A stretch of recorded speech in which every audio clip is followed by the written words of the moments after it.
তারেক রহমান কেন লন্ডন থেকে দেশে আসছেন না বা কবে আসবেন সেই আলোচনার মধ্যে খবর এলো যে উন্নত চিকিৎসার জন্য খালেদা জিয়াকে আজ মধ্যরাতের পর লন্ডনে নেওয়া হবে।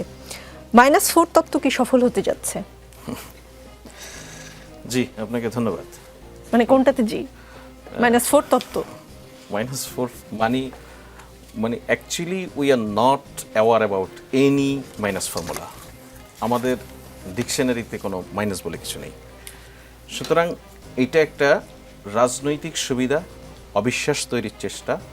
এবং আপনি যদি খেয়াল করুন, এই দফায় বেগম জিয়ার অসুস্থতার পর থেকে মাইনাস করা, ওনার শারীরিক অবস্থা নিয়ে নানান ধরনের গুজব সৃষ্টি করা, এই কাজগুলি কারা করছে আমরা যদি একটু চোখ রাখি, একটু বিশ্লেষণ করি, তাহলে কোয়াটারটা খুব পরিষ্কার হয়ে যায়।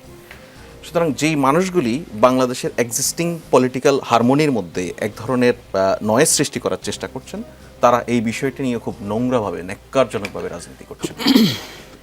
বেগম জিয়ার শারীরিক অবস্থার অবনতি হলে ওনাকে ওনার চিকিৎসক দল, ওনার পরিবার এবং দলের সিদ্ধান্ত মোতাবেক বিদেশে চিকিৎসার জন্য সর্বশেষ চেষ্টাটি হচ্ছে। আমরা আশা করি সেটা সফল হবে।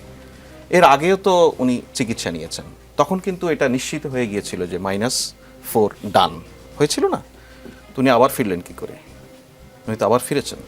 সুতরাং এই যে অহেতুক আলোচনাগুলি, এগুলি করে সামাজিক যোগাযোগ মাধ্যম উত্তপ্ত করা যায়, এগুলি করে যে কোনো দলের তৃণমূলের কর্মীদেরকে নানানভাবে বিভ্রান্ত করা যায়, কাউকে এম্বারাস করার চেষ্টা করা হয়।